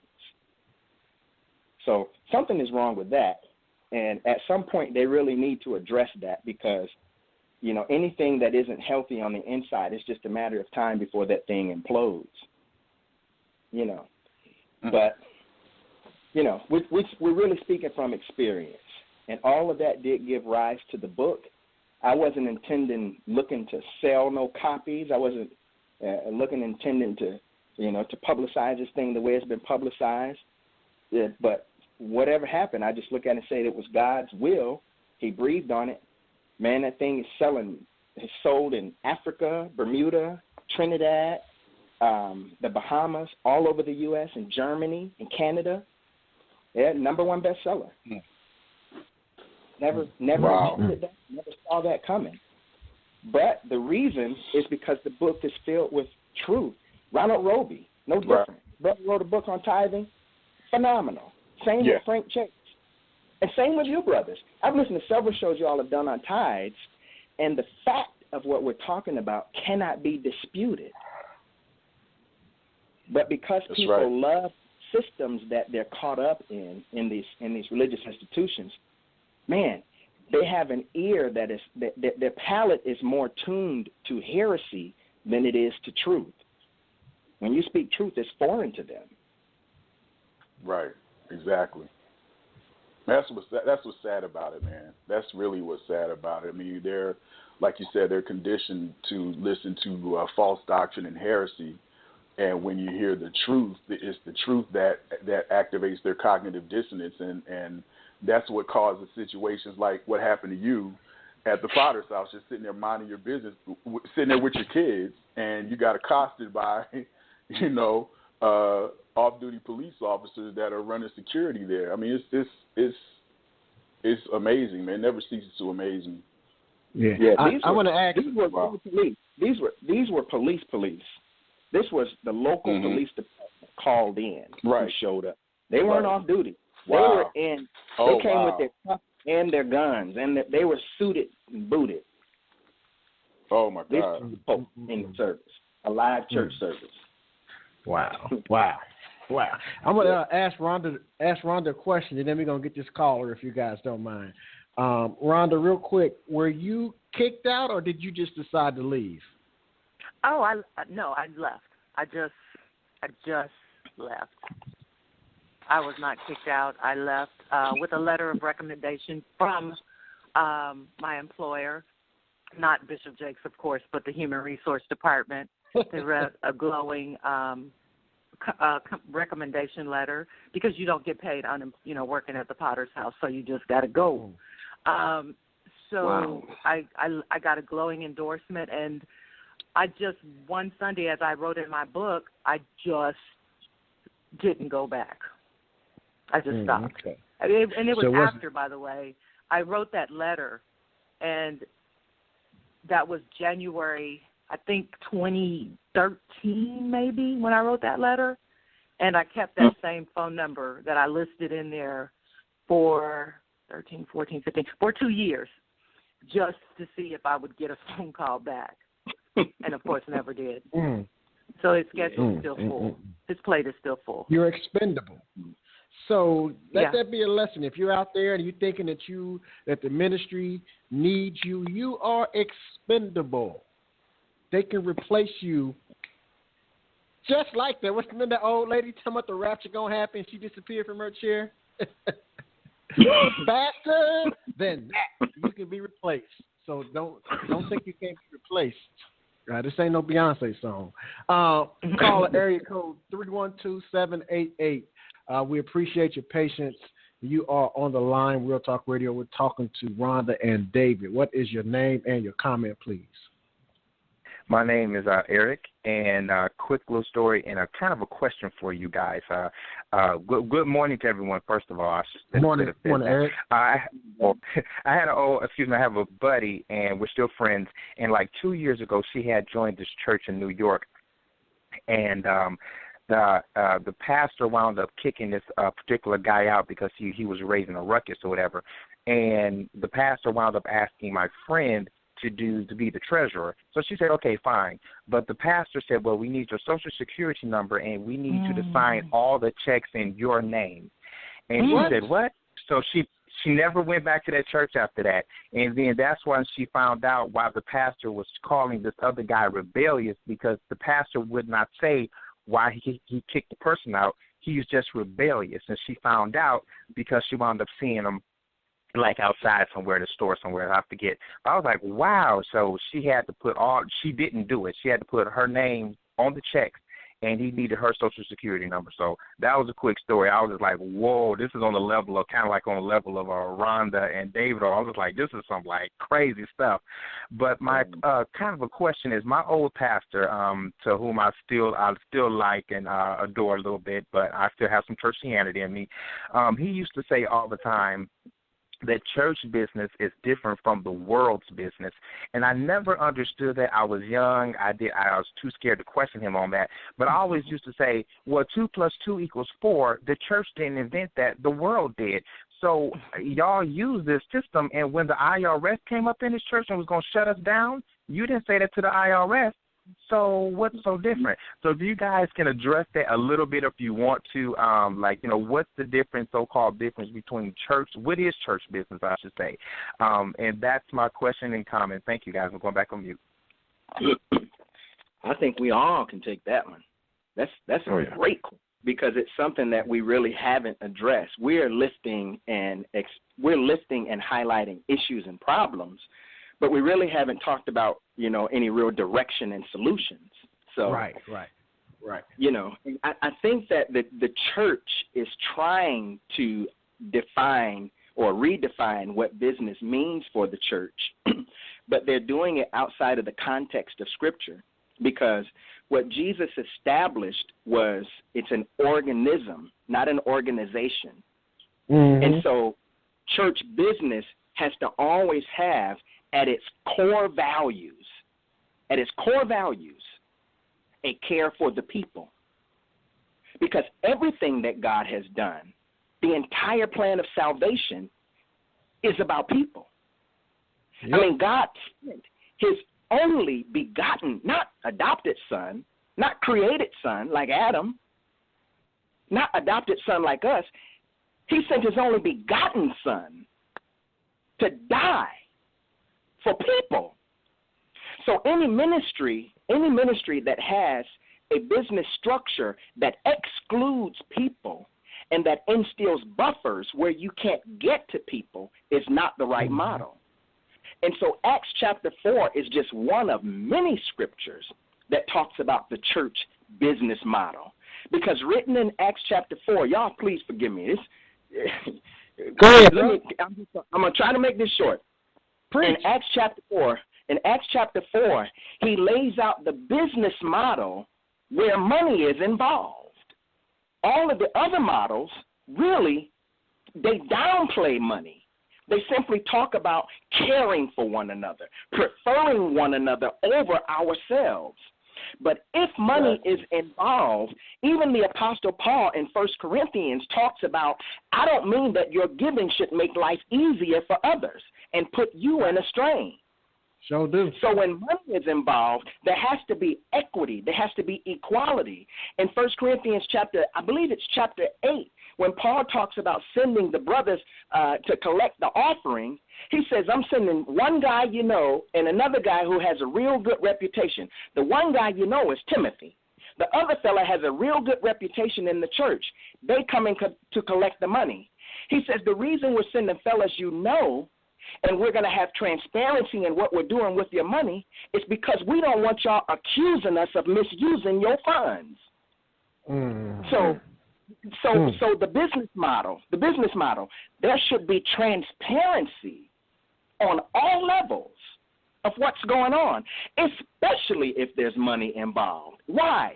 Because the Bible says that the love of money is the root to all evil. And that many pastors or many individuals have erred concerning the faith because they've fallen in love with money. You give a joker millions of dollars with no oversight, you are asking for trouble. It's a terrible business model for the church. What did they do with that money when they collected? That's a good question. Y'all come on, man. Now we listen to you, brother. So we know whether it's Acts chapter 4 or the Apostle Paul who talked about how he worked and labored with his own hands, and that if a man didn't work, he couldn't eat. Or if he collected an offering from one church, we know that what Paul did with that money was to give it to believers in another quote-unquote church, which in their day, they didn't define the church as a business, a building. They defined the church as a gathering of like-minded believers. So that money was distributed. It was given so that the one who had little had enough, and the one who had excess didn't have any left over. That's the scripture. That's our model. You got a church with 30,000 members, nobody should be in need. No. You collect $4 million in a three-day span. How is it that you are surrounded by people who can't put gas in their car and they work for you? Right. Wow. Oh, Lord have mercy. Wow. What's our model? That's going on in churches everywhere that's following that business model. That's right. It's not just the Potter's house. It's not just the Potter's house. It's not just the Potter's house. Any institutional church that's taking up money, and you have people that's living far above, and they're not trying to tell people what they have to do with their money. But if you call yourself a true believer, and you know, especially if you're the pastor, and you know that there's people when they're struggling. You know, you got the elderly. You have the widows and orphans that are struggling to make ends meet, but you're expecting them to pay their tithes. Or if they come and ask for help, you want to check their tithing records. You are out of order. You're out of order. You're out of order. Woo. That question got me fired up, man. Boy, you going off like Rob was earlier, boy. I'm sorry, man. I'm sorry. Put your phone on mute. Oh, man. I hooked up on y'all real quick. Sorry, man. I had to hook on y'all. My bad. My experience at the Potter House. Man, this you guys have been more than gracious with your time, more than gracious with sharing your experiences. And, you know, it seems like you guys can talk for hours about this experience. And I know you probably can, but unfortunately we don't have that much time. We got about 14 minutes left in this broadcast.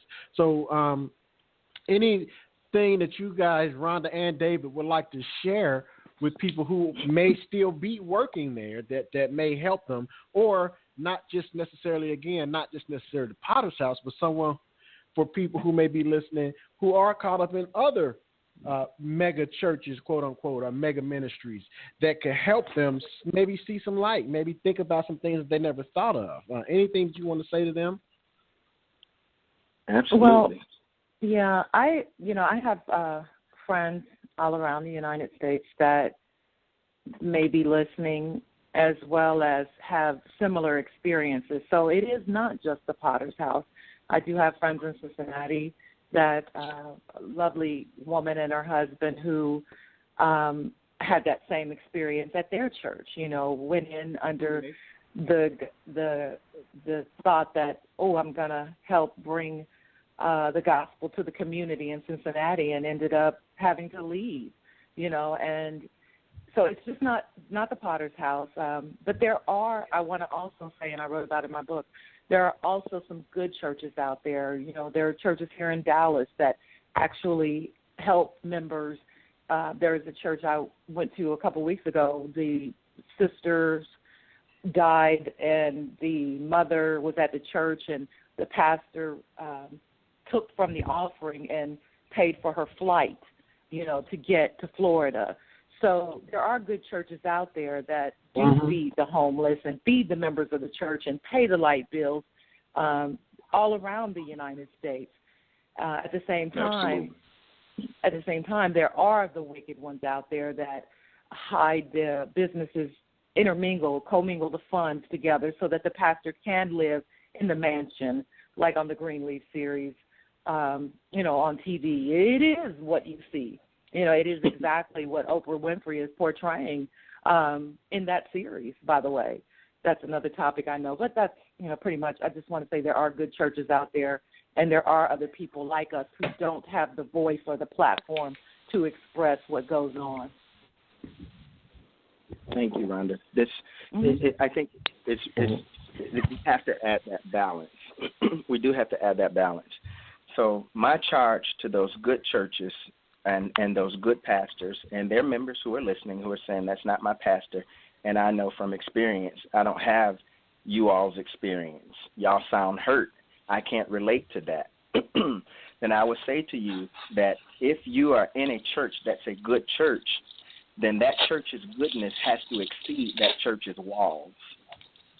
And if your pastor, truly a good pastor, and that local assembly is truly filled with good members, then your pastor and those members have a responsibility to minister to the needs of those who are in the body of Christ, who are being exploited by wolves and by charlatans and by thieves and by crooks. Y'all have a responsibility to follow the lead of Jesus. When Jesus was out preaching publicly, one of the reasons those guys wanted to kill Jesus is because Jesus challenged them to their faces. He didn't sit back in the garden. He didn't sit back in some little temple with this message of salvation. He challenged those guys who were doing it the wrong way to their faces and called them vipers, snakes, told them that their daddy was the devil. This is your Savior. So if your pastor, right?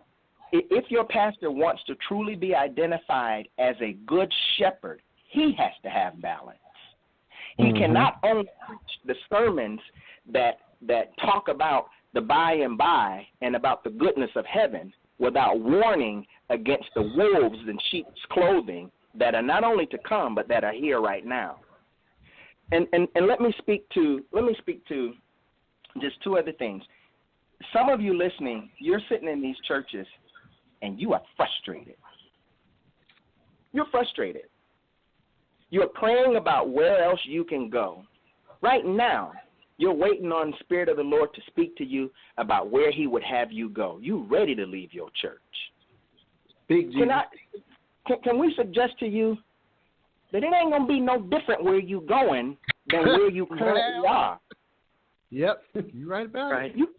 Do you really think that because the church down the street is bigger and they have a bounce house out front that caters to the children ministry, do you really think that your experience there is going to be all that much different than what it is where you currently are? You really got to think. The Spirit of the Lord is trying to call you out of bondage, but you're trading one bondage for another.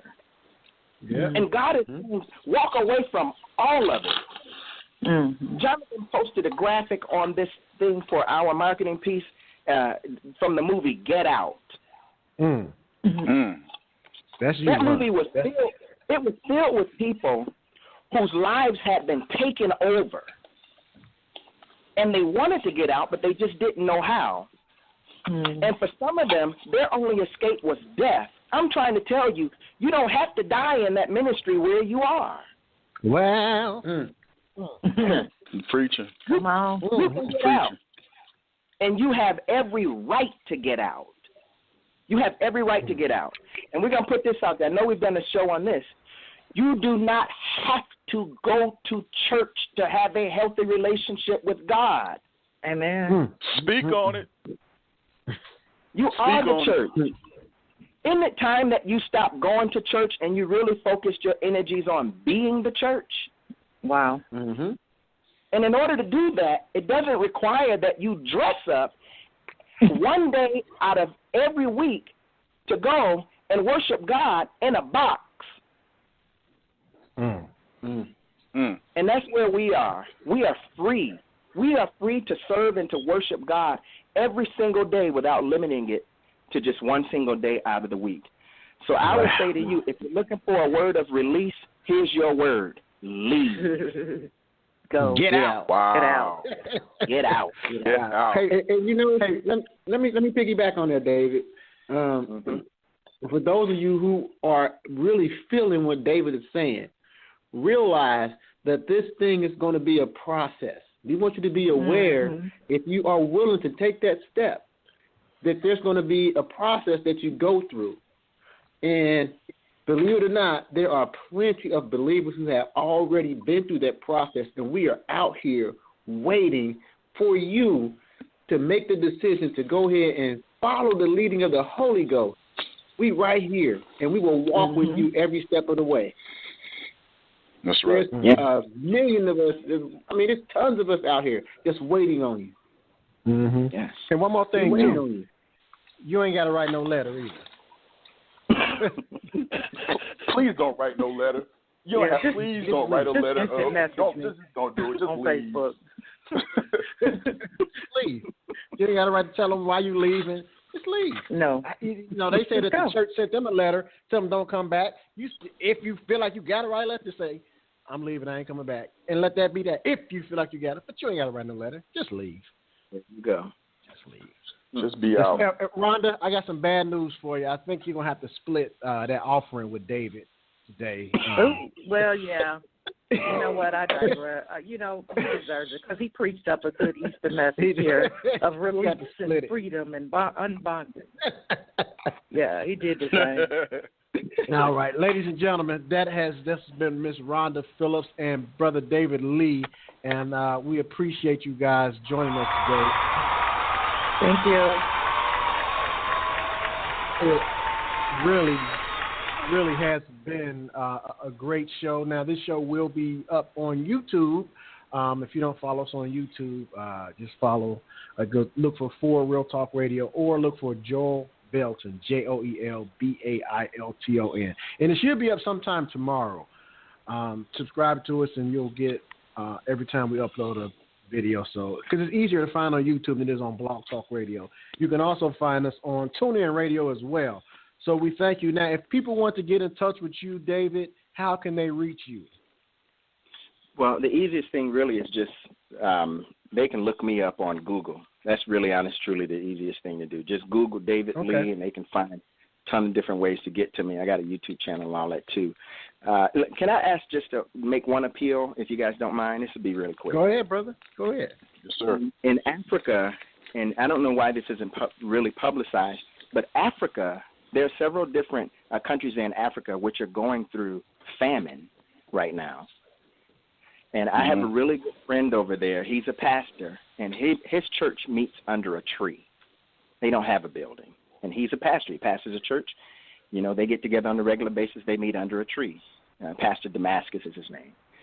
And he and our brothers and sisters there all over several different countries there in Africa, they are in the kind of need where we're talking hundreds of thousands of people are dying from starvation.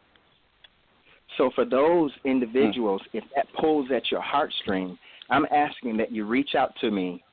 You can reach me at mediainquiries@sundaymorningstickup.com. You can get me on Facebook and let me know that you want to be a part of trying to address some of that need. They need food.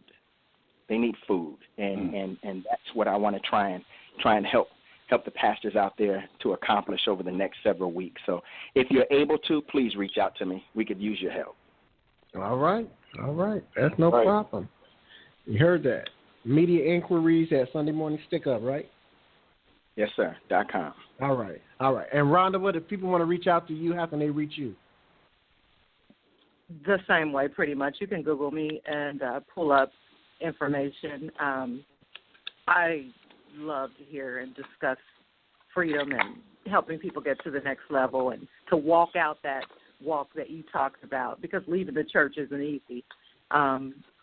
But I did it, and you did it, and others can do it, and I would love to help other people if they find themselves in that situation. So just reach out to me on Facebook, or go to Google and Google my name, or go to Amazon.com and pull up You Don't Know My Real Testimony, and it'll be a link there to find me. Okay. Is your middle initial in your name? Or should we look up Rhonda K. Phillips. Okay. Rhonda K. Phillips. Thank okay. You. All right. Well, we appreciate that, you guys. And I guess, John, Lenore, Rob, any last words before we shut it down? I just wanted to, if you are on the verge of leaving, go to our YouTube page and look for a show called Check Engine Light. And that's for people who are right there on the border, who are thinking of leaving, don't know what to do. Check out the show Check Engine Light, and it should, help you. Hopefully it will. I just want to further reiterate, get out. I don't think we can say that enough. Get out. Right. Rob, nothing? Yeah, that's pretty much it, man. That's it. All right, John, go ahead and say a quick prayer real quick, John. Most gracious Heavenly Father, we come to you in the matchless name of our Lord and Savior Jesus Christ. Lord, we want to thank you for allowing this wonderful show to go on. We thank you for our wonderful guests. We hope and pray, God, that someone's heart, oh God, was touched. We hope that some seeds were planted, some seeds were watered, because we know, God, that you will give the increase, oh God. We ask that those who listen to this today, who listen to it live, those who will listen to it in the future, will be blessed by these words, oh God. And we just know that you will continue to get the glory. All these things we pray in Jesus' holy name. Amen. Amen. And we'll see you guys in a couple of weeks. First Sunday in May. Good show. Thank you for listening to this week's episode of Real Talk Radio. Check out our website at www.forrealtalkradio.com for updates on all of our social media platforms, including our YouTube channel and Facebook page. Feel free to send us any of your comments, questions, or criticisms. If this show or any of our past shows have helped you in any way, please feel free to share it with your friends and family. See you next week.